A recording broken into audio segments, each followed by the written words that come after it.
Long before her name was remembered, before crowns and thrones and royal feasts, there was a girl, unknown, unseen, whose courage would shake an empire. In a kingdom where men ruled with pride and a single command could end a life, God was silent. No voice from heaven, no prophet, no miracle. Yet in the silence, he was moving. Behind the marble walls of Persia, among banquets and betrayals, a hidden plan was unfolding.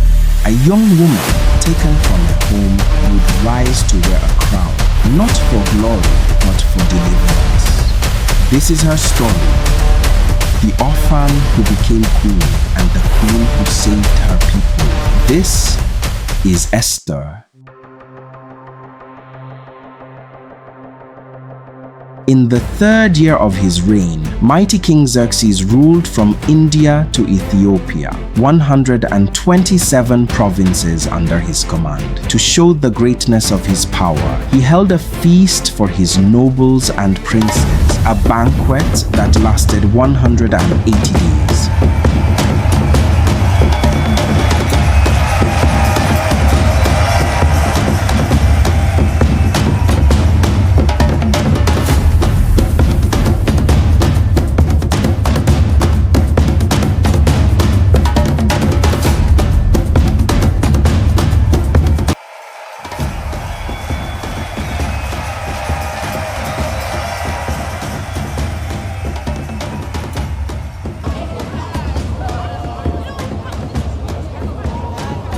Overflowing with gold, wine, and pride. When the feast was at its height, the king, drunk with wine and glory, summoned Queen Vashti to parade her beauty before the court.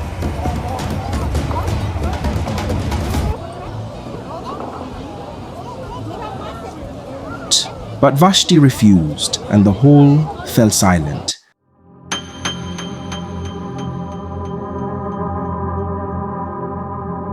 Pride met defiance, and the king's joy turned to fury.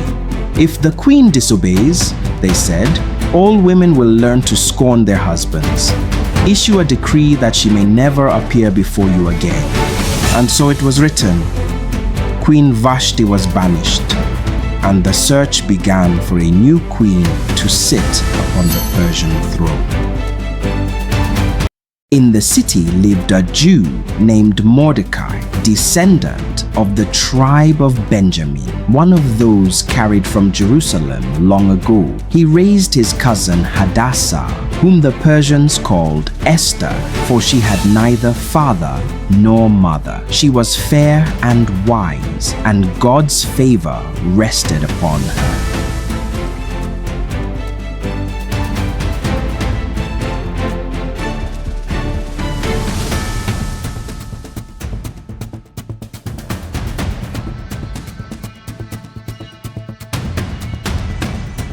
One day, the city stirred. Messengers rode through the gates proclaiming the king's command. Let beautiful young women from every province be brought to the palace, that the king may choose for himself a new queen. These are orders from our king. When the decree reached Susa, Esther too was taken, carried from her home into the gleaming halls of Persia.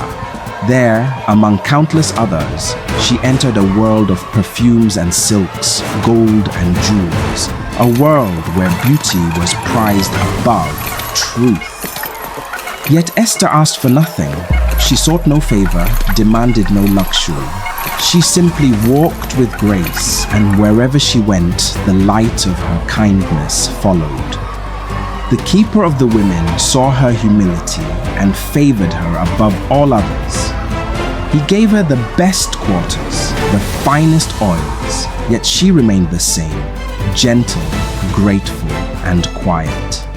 And when the day came for her to stand before the king, she walked slowly through the golden doors. The air was still, the court breathless. King Xerxes looked upon her, and in that moment, the noise of the world seemed to fade. She found favor in his eyes, not for her adornment, but for something unseen, the radiance of a soul that did not bow to fear. And so, Esther, the orphan girl of exile, was crowned Queen of Persia. But even as her crown shone like the sun, her heart remained faithful in the shadows. She carried her secret quietly, for Mordecai had told her, "Do not reveal your people, nor your kindred." And though the world called her queen, heaven still called her chosen. As Queen Esther settled into her royal place, her cousin Mordecai remained at the gates of the palace, humble, faithful, watching over her from a distance. Day by day, he walked the stone courts, listening, observing, praying in silence that the God of Israel would protect her behind those gilded walls. One night, as the stars burned over Susa, two of the king's guards, Bigthana and Teresh, stood whispering in the shadows. Their words were dark, their tone sharp. Anger had festered in their hearts, and they plotted against King Xerxes himself. Hidden by the gate, Mordecai heard every word. He did not move, did not breathe, until their plan was clear. When the night deepened, he went quickly to Esther's chamber. His voice trembled, not from fear, but from urgency. "Tell the king," he said, "for his life is in danger." Esther went before the king and spoke the warning, giving all credit to Mordecai. Soldiers were sent to seize the traitors. They confessed their crime and were hanged before the palace gate. The king ordered that the matter be recorded in the book of the Chronicles, where the deeds of men were remembered for all time. But when morning came, the court was busy once more. New decrees, new petitions, and Mordecai's act of loyalty faded quietly into memory. No reward was given, no word of thanks was spoken, yet God had seen, and heaven had written his name long before any king's scribe ever could. The world may forget, but God remembers every faithful heart. After these things, the king honored a man named Haman, setting him above all princes and servants. All were commanded to kneel, all except one. Mordecai would not bow, for he bowed to no man but God. When Haman saw this, his pride became rage. He learned Mordecai was a Jew. Pride turned to hatred, but Haman was no fool. He would not strike one man alone. He would destroy an entire people, casting lots for their destruction. "There is a people," he said to the king, "scattered among your provinces, who obey different laws and defy your rule. Let a decree be written to destroy them." And so the decree went forth, sealed with the king's own signet. In every province, from India to Ethiopia, messengers carried words of death. On the 13th day of the 12th month, destroy all the Jews, young and old, in one day. When the decree reached every province, fear spread like smoke through the streets. And when Mordecai heard the words, he tore his garments, put on sackcloth and ashes, and went out into the heart of the city, crying with a loud and bitter voice. Across the empire, the Jews mourned, fasting, weeping, and lying in ashes. Hope seemed to fade beneath the weight of a king's command. Word reached Queen Esther in the palace, and her heart trembled. She sent garments for Mordecai, but he refused them. Through the hand of a servant, Hathach, Esther sent a message. "What is this sorrow? What has happened?" Mordecai answered with the decree in his hand, the seal of the king still pressed in red wax. He told her of Haman's plot and begged her to go before the king to plead for her people. Esther's reply came back heavy with fear. "All the king's servants know the law.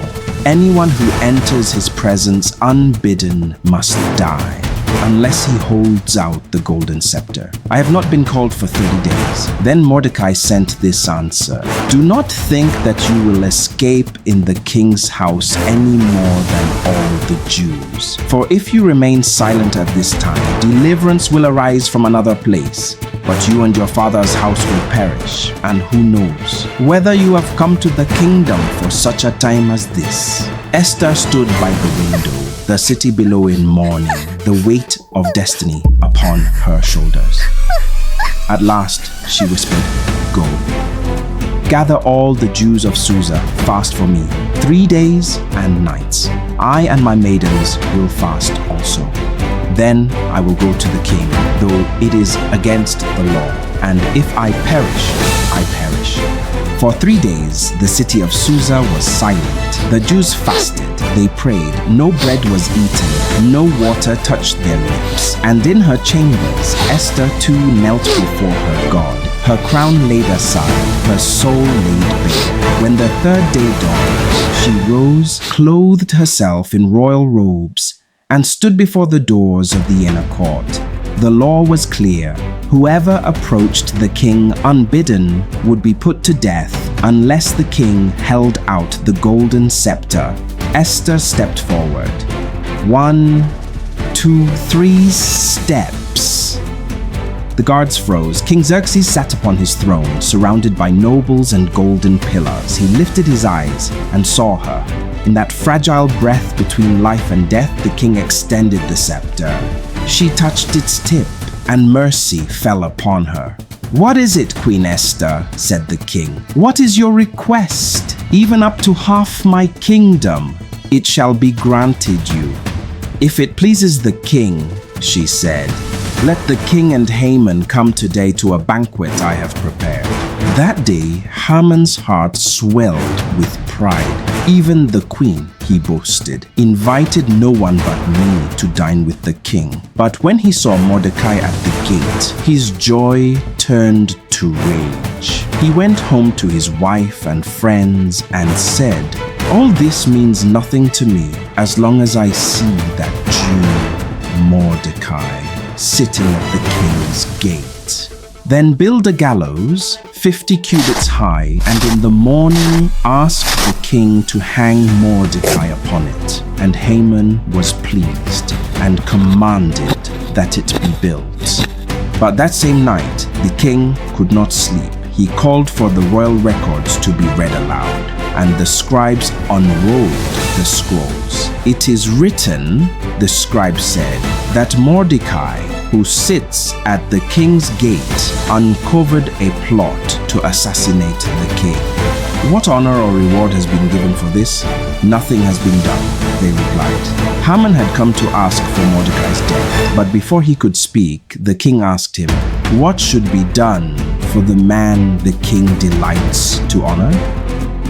Let him wear the royal robe, Haman said, and ride the king's horse through the city, led by a noble who proclaims, thus shall it be done to the man the king delights to honor. Excellent. Hurry, take the robe and the horse, and do so for Mordecai the Jew. And Haman's pride was turned to ashes. Once more the king asked, Queen Esther, what is your request? This time her eyes lifted, her voice steady as flame. If I have found favor in your sight, O king, let my life be spared, and the lives of my people, for we have been sold, my people and I, to be destroyed, to be killed, and to perish. Who is he? Thundered the king. And where is he who would dare presume in his heart to do such a thing? The adversary and enemy, she said, is this wicked Haman. The king rose in fury and went into the garden. When he returned, he saw Haman fallen upon Esther's couch, pleading. Will he even assault the queen in my own house? Cried the king. One of the servants said, a gallows stands by Haman's house, 50 cubits high, built for Mordecai. And the king said, hang him upon it. And so Haman died on the very gallows he had built for another. That same day, the king gave Haman's estate to Esther. Mordecai was brought before him, and the royal signet ring, once Haman's, was placed upon his hand. Esther fell at the king's feet, weeping for her people. And the king said, "Write another decree in my name and seal it with my ring, that the Jews may defend themselves." On the day their enemies expected victory, it was the Jews who triumphed. In every province, songs of joy replaced mourning, and so they called those days Purim, from the word pur, because what was meant for their destruction became the day of their deliverance, and peace filled the land once more. Esther, the orphan who became queen, never sought glory or wealth, but became the vessel of salvation for her people.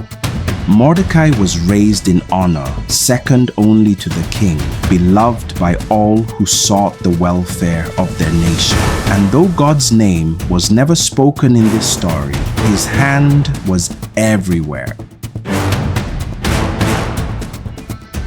And that there in the courage of a woman, the loyalty of a man, and the turning of an empire's heart. For when all seems silent, heaven is still at work. The story of Esther. Thank you for watching this Bible story. If you enjoyed our video, please subscribe and turn on the notification icon so you do not miss the next one. It helps support us to make more videos like this. Also, do not forget to like our videos and share your thoughts with others in the comment section.